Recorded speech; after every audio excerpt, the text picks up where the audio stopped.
Welcome to Byte-Sized Tech.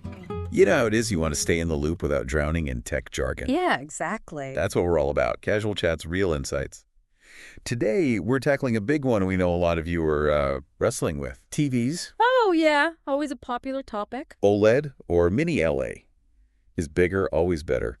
We'll break down the buzz around Samsung's S95D and LG's G4 and maybe finally put the burn-in boogeyman to rest. Hopefully. Plus, quick hits on the maybe not so super-powered iPhone 17 Air battery, the surprisingly resilient physical keyboard, and what's cooking with Android desktop mode. So that 55-inch TV question we got, let's dive in. Right. That's where most folks start, isn't it? What's the sweet spot for size and tech? When we look at 55-inchers, if you want the current king of mini LED and budget isn't like the primary concern, Yeah. the Sony Bravia 9 is getting a lot of praise. It's sort of the top end of that tech right now. Right, the one that makes your wallet maybe a little lighter. But for those of us who like to, still afford groceries, are there other mini LED contenders? I've heard whispers about TCL and Hisense. Absolutely, yeah. TCL's QM8 and Hisense's U8 series are fantastic alternatives.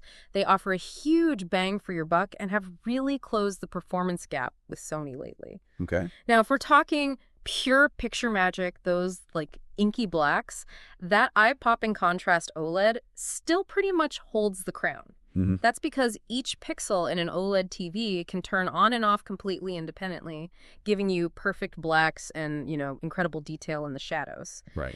Mini LED, even with its hundreds or thousands of dimming zones, it just can't quite match that pixel-level control. Okay, so OLED for that real wow factor.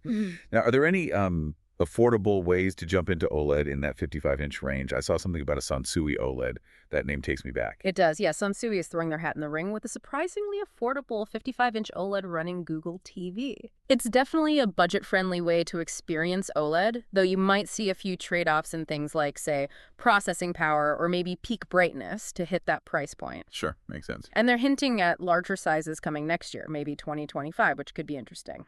Then you've got your more established players in the mid-range, LG with the C4, maybe the C5 soon, and Samsung with the S90D or S90F. Okay. And here's a pro tip. Keep an eye out for deals on last year's models. Honestly, the improvements from one year to the next are often pretty subtle. Right. So you could save a good chunk of change without missing out on much performance. Smart. Always good to sniff out a bargain. And if you want the absolute best OLED has to offer in, say, 2024 or looking ahead to 2025? Right. That's where you're looking at models like LG's G4, maybe their upcoming G5, Panasonic's Z95A, and Samsung's S95D, and maybe the S95F if the rumors are right. Okay. One thing to be aware of if you're considering those high-end Samsungs is their anti-reflection screen. Ah, yeah, heard about that. It's designed to cut down on glare in bright rooms, which is great, but some viewers find it can sort of soften the picture a bit in darker settings. It's definitely something you'd want to see in person if you can swing it. Good to know. It's all about your viewing cave, right? Yeah. Now, we had a listener, Billy, with a classic dilemma. A slightly older but bigger top-of-the-line TV versus a smaller, newer one. Yeah, happens all the time. He's looking at a 77-inch Sony A95L versus a 65-inch Sony Bravia 8 Mark II. What would you tell Billy? Well, for Billy, if size is really the priority for his home theater setup, I'd probably lean towards the 77-inch A95L. Okay. Sony's image processing is so good that even a slightly older flagship model like the A95L still delivers, incredible picture quality. It was even a preferred monitor in some pro studio settings. Wow, okay. So yeah, for a 55-inch Sony OLED, you might even find you can save some money going with a still fantastic A95L over the newer Bravia 8 Mark II, unless having the absolute very latest features is a must-have for you. That makes a lot of sense. You're not always missing out on a ton by going one generation back at the high end, are you? Not usually, no. Now let's pit two of the 2024 heavyweights against each other. Right. Samsung's S95D and LG's G4. They're constantly being compared. And our listener noticed that Samsung is about $300 cheaper where they are. Clear winner based on price, maybe. Well, when you have two top-tier TVs that are so closely matched and one is significantly cheaper, like the S95D in this case, Well, yeah, that's often the way to go, assuming there aren't any major drawbacks for your specific needs, of course. Right. The biggest difference here is really that anti-glare coating on the Samsung we talked about. Okay. If you've got a room that's constantly battling reflections from windows, that matte finish on the S95D could be a game changer, seriously.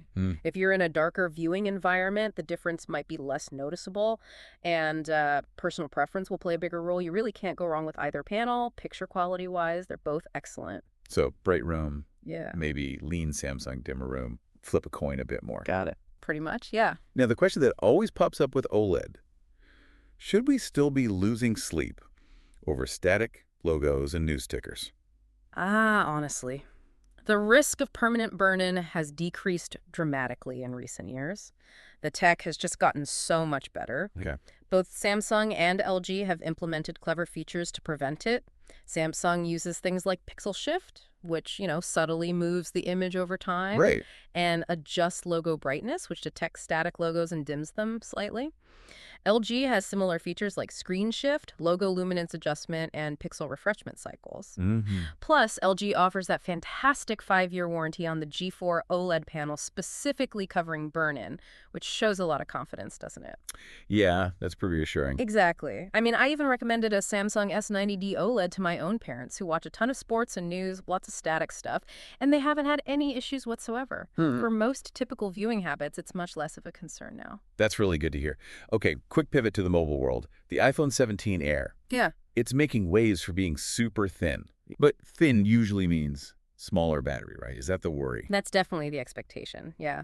The trade-off for that slide design is likely going to be, well, less impressive battery life. Uh-oh. Reports suggest Apple anticipates maybe a slightly higher percentage of iPhone 17 Air users might not make it through a full day on a single charge compared to, say, the iPhone 16 series.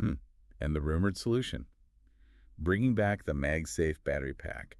That feels a bit like putting a Band-Aid on a self-inflicted wound, doesn't it? And kind of defeats the purpose of having this super slim phone in the first place. It does present a bit of a design contradiction, yeah. But it shows they're likely aware of the issue and exploring ways to mitigate that potential battery shortfall. Right. It'll be interesting to see how the upcoming Samsung Galaxy S25 Edge, another rumored thin phone, handles this whole battery life versus thinness balancing act in the real world. Okay, watching that space. Next up, something I thought we'd maybe left behind in the early 2000s. Physical keyboards on phones. Are they seriously making a comeback? Believe it or not, they kind of are. Yeah. Companies like Clix are making these physical keyboard cases for iPhones and even the foldable Motorola Razr. Wow. And apparently the latest versions are a significant improvement, offering a much more tactile and precise typing experience for those who really miss actual keys. Wild. Maybe thumb cramps will become a thing of the past again. All right, last quick bite. Android desktop mode. We know Samsung DeX and Motorola Ready 4 exist. But is Google finally building something native into Android itself? It looks that way. Yeah, Google is indeed developing a built-in desktop mode for Android. It's been spotted in beta versions of Android 16. Okay. And it aims to provide a DeX-like interface when you connect your phone to an external display, keyboard, and mouse, probably via Bluetooth. Interesting. Pixel exclusive, maybe? There's a possibility it might be exclusive to Pixel phones initially, yeah. That's often how these things start. That sounds like it could be a real game changer for Android productivity. But it's still in the pipeline, right? Not quite ready. Definitely still in development. So for now, if you want that full desktop experience from your Android phone, Samsung's DeX is still probably the most polished and reliable option out there. Gotcha. While Google's efforts are promising, it's likely still some time before we see a widespread release. DeX remains the king of Android desktop functionality for the time being. And there you have it. A whirlwind tour through the latest in TD tech and some intriguing mobile tidbits. Hopefully that helps you make sense of the screen landscape and beyond. Absolutely. It's a lot to keep track of, but hopefully this has given you a clearer picture, or at least some things to think about. Thanks for tuning in to Byte-Sized Tech. If you enjoyed the episode, like, comment, share, and subscribe for more fun tech discussions.